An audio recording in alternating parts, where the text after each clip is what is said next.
todos, eu sou a Lilian, acadêmica de Psicologia do 7º período da Universidade Federal de Rondônia.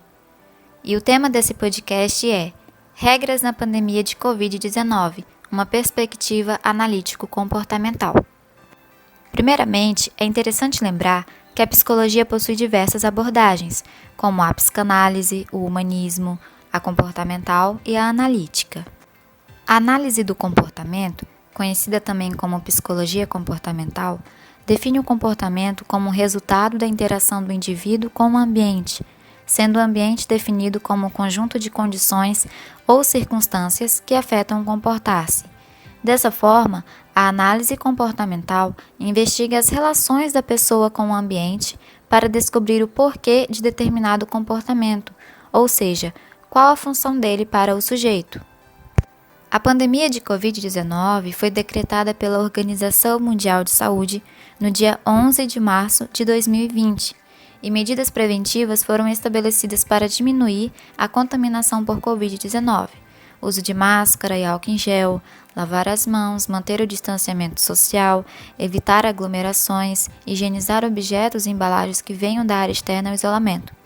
No começo, tais regras eram obedecidas. No entanto, aos 10 meses de pandemia, vemos um grande número de jovens adultos frequentando festas e bares sem o devido cuidado, como se não fossem se contaminar pelo vírus. Por que será? Além de uma parte dos jovens e dos adultos terem o pensamento de que não vão contrair o vírus, e caso isso ocorra não se torne algo grave, ou não levam tanto em consideração as outras pessoas com as quais convive, na perspectiva analítico-comportamental, essa redução no comportamento de prevenir-se ocorre por dois motivos. Tal comportamento produz uma consequência punitiva e existe o fenômeno da habituação. Irei explicar melhor. Há uma concorrência entre os comportamentos agradáveis e os desagradáveis, frente ao coronavírus, que é um inimigo invisível a olho nu. Dentre os comportamentos agradáveis, podemos destacar o passeio, o contato físico, as comemorações com a família e os amigos, e dentre os desagradáveis estão o uso da máscara, do álcool em gel, o isolamento social, que seria não frequentar lugares que reúnam muitas pessoas, tais como escolas, cinemas, bares e restaurantes, shoppings, festas, shows, etc. Ou seja, ficar em casa, isolado, longe dos outros, dos amigos, sem abraços, sem contato físico, sem poder fazer grandes eventos ou festas ou participar de aglomerações, torna-se punitivo. Algo que é legal e bom não pode ser feito nesse momento. É tediante e triste, já que somos seres sociais e essa sociabilidade presencial foi impedida. É chato usar máscara toda vez que vai para algum lugar. Vale ressaltar que a máscara possui algumas variáveis, tais como o tecido, o estilo, se é 3D ou não, se tem um elástico na orelha ou amarração atrás da cabeça. O desconforto por ser quente e abafado, tudo isso é aversivo. Porém, esses comportamentos devem ser reforçados, pois é a forma de diminuir a probabilidade de uma pessoa ser infectada pelo coronavírus e de transmiti-lo a outras pessoas, uma vez que não há no momento como imunizar rapidamente todos os grupos de pessoas, nem curar a doença. Segundo motivo para se desleixar quanto à prevenção, como mencionei anteriormente, é o fenômeno da habituação. Quando o jornal noticia a todo instante e diariamente o número de mortos por Covid-19, os números, dados estatísticos anônimos e por isso com pouco apelo do ponto de vista emocional, pode ser pouco efetivo e também tão repetitivo ao ponto de apenas nos acostumarmos e não sermos atingidos pelo principal motivo e objetivo que estão informando. Contudo, se ocorre morte ou adoecimento grave por Covid-19 de alguém afetivamente próximo, as informações transmitidas têm um peso maior, sendo, portanto, mais eficazes com relação à prevenção. Para que os comportamentos de prevenção predominem, é preciso que os vejamos como mais vantajosos do que suas alternativas. De acordo com a professora doutora cientista do comportamento, Martha Hübner, devemos escolher atividades prazerosas, criar consequências agradáveis para os comportamentos corretos de prevenir-se. Ao escolher ficar em casa, por exemplo, escolha fazer a leitura de um livro, assistir a um filme, fazer um curso online, fazer algo que você goste como forma de recompensar e reforçar o comportamento de ficar em casa. Como já foi dito, a quarentena e o isolamento social são medidas essenciais nesse cenário pandêmico, motivo pelo qual é preciso considerar medidas que as tornem mais toleráveis e o menos danosas possíveis. Pensando nisso, o site www.ativaçãoemcasa.com.br, criado no começo da pandemia e baseado em princípios da ativação comportamental, que tem por objetivo auxiliar as pessoas na construção de rotinas proativas, produtivas e prazerosas, disponibilizou à comunidade recursos práticos para enfrentarem o período de isolamento social e quarentena, reduzindo os impactos negativos deles decorrentes e potencializando interações que sejam reforçadoras e gratificantes, aumentando as chances de cooperarem com as medidas sanitárias ao ficarem em casa.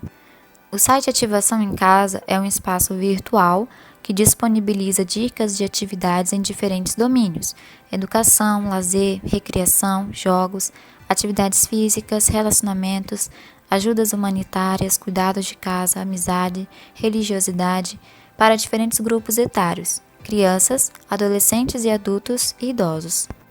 Entende-se que a disponibilidade de atividades e instruções claras para a organização de uma rotina mais prazerosa e produtiva pode ser fundamental no atual contexto da quarentena e isolamento social, sobretudo quando se entende que muitas vezes as orientações para lidar com o período de quarentena são abordadas de forma inespecífica ou vaga, tais como reinvente seu cotidiano.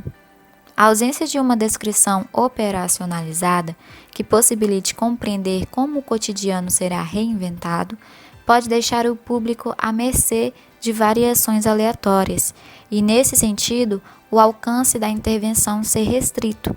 Por isso, o principal objetivo do projeto é disponibilizar uma grande lista de atividades nas quais o usuário possa se engajar.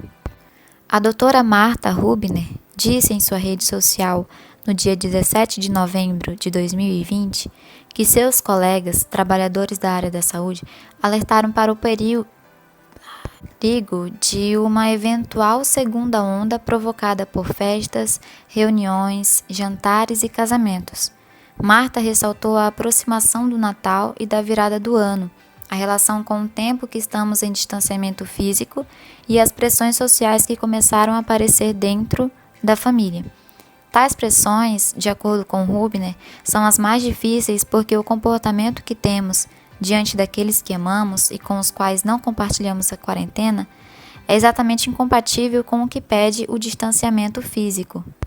Em seguimento, surge a preocupação com o Carnaval, a festa mais popular do Brasil, comemorada em meados do mês de fevereiro, conhecida por ser uma festa com muita folia, atrações artísticas e culturais, como também com muita ingestão de bebidas alcoólicas.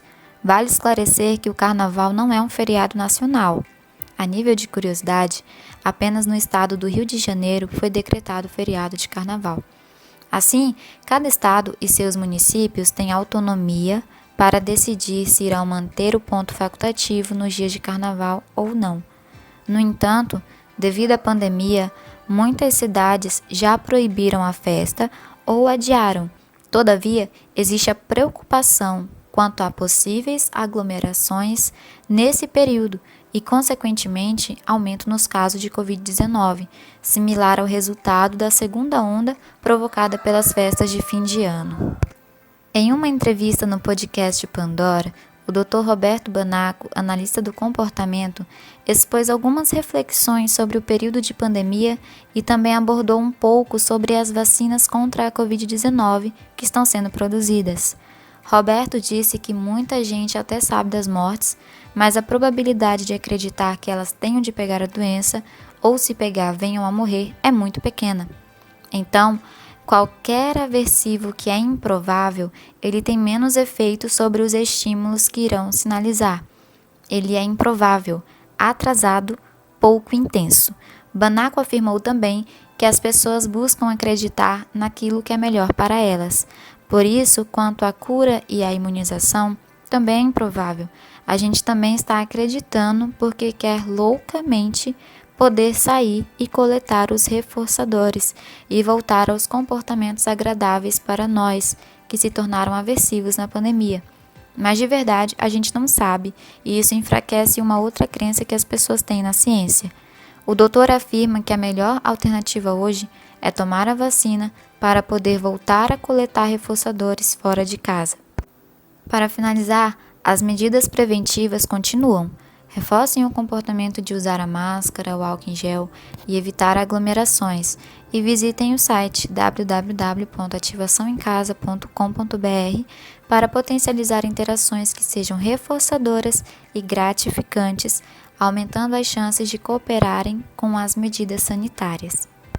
Agradeço por terem escutado até o final, e esse foi um pouquinho da perspectiva analítico-comportamental.